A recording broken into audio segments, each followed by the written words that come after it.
talking about kind of walking in your blessing for the most part. I'm trying to think, like, I didn't know I was gonna go first. I always get like, I know he always bounces off of me, and I talk too much. I'll talk on the worship, and you just cut me off. Yeah. Like, so when we walked in, they were singing my song, so I already knew it was gonna be lit. Like, one of my favorite congregational worship songs is "No Bondage." Yeah, so you had Kristen bouncing off of you. She was. Her and I were like this. So if you guys don't know, I do serve on the praise team.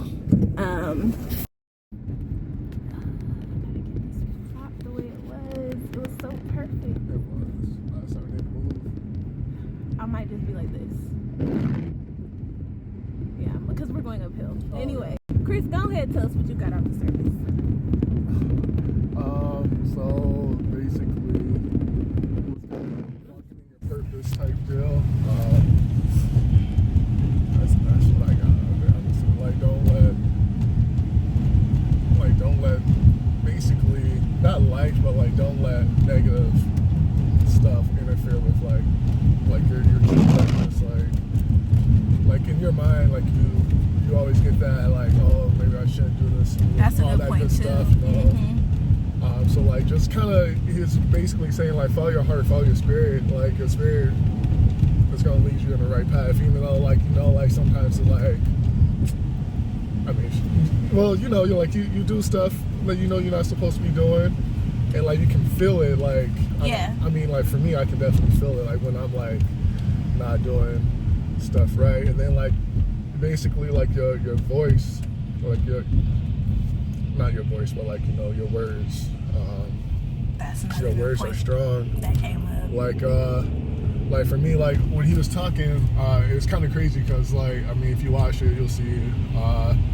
He was talking about like the doctor situation, right? I'm not gonna name names, but like there's a doctor at the hospital I work at, literally had cancer in the throat. So like he did, or his patient? He did, right? And so like he had cancer. His wife came, to where I work at, and like she asked me, she's like, "You believe in God?" And I'm like, "Yeah." This was like a while back too, and like.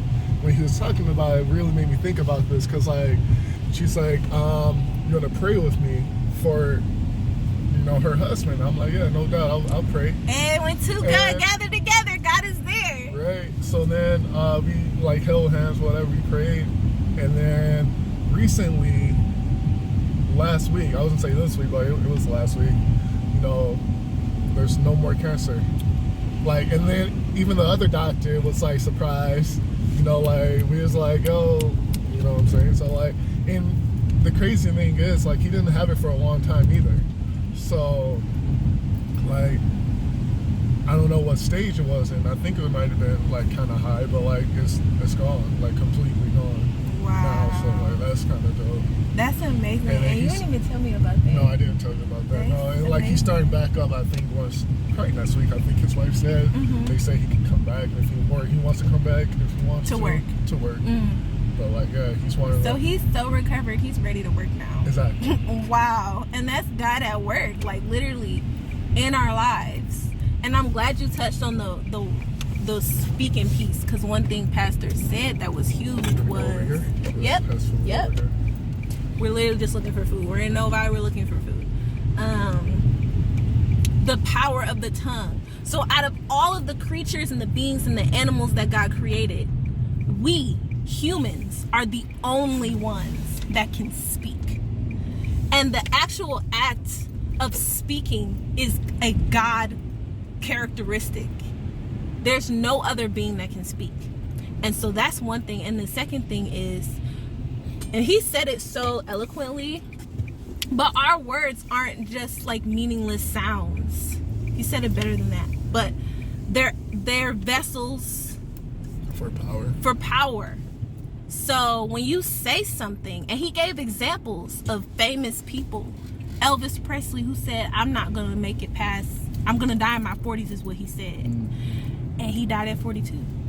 And who else would he bring up? About Tupac said in his interviews, that he'd been rapping about death. That's how he's gonna go out. And he said he wasn't gonna make it to 30. He died at 25. So he wasn't gonna make it past 25. He said, oh yeah, he was the one who said he's not gonna make it past 25.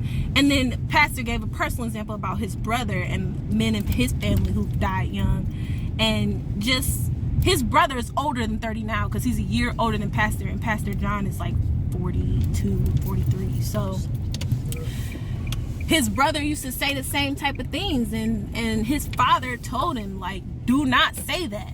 Stop saying that. Like, whether it's song lyrics, and there's one song, oh my gosh, there's a song that used to come on the radio, and I'll be like, why do they play this?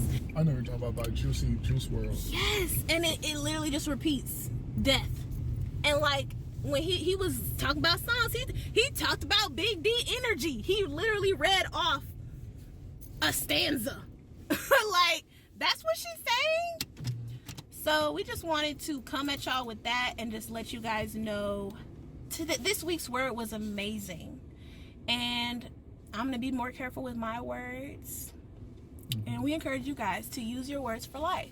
Use your words to bring life into not only your situation, but the people around you. And when you create life. And I think, yep, my phone just went to battery saver mode, y'all. So I gotta go. We gotta go get this food.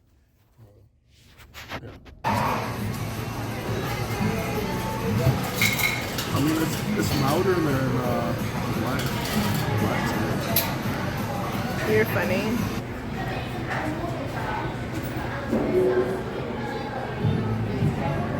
Right. Sorry, it was hot. It's super hot. But what's the smell like to you? It smells actually turning me off a little bit. Yeah. It smells kind of like pencil shavings. That's really good. I was thinking of wheat. It kind of smells like burnt wheat. Burnt wheat. Yeah, but. And that pencil sharpener burning the wood. Like, Oh, I can see it. Yeah. That's what it tastes like too. But yeah. That's barley tea. It just tastes like probably how green tea would taste to someone who likes a light black tea, like Chris said. It's good.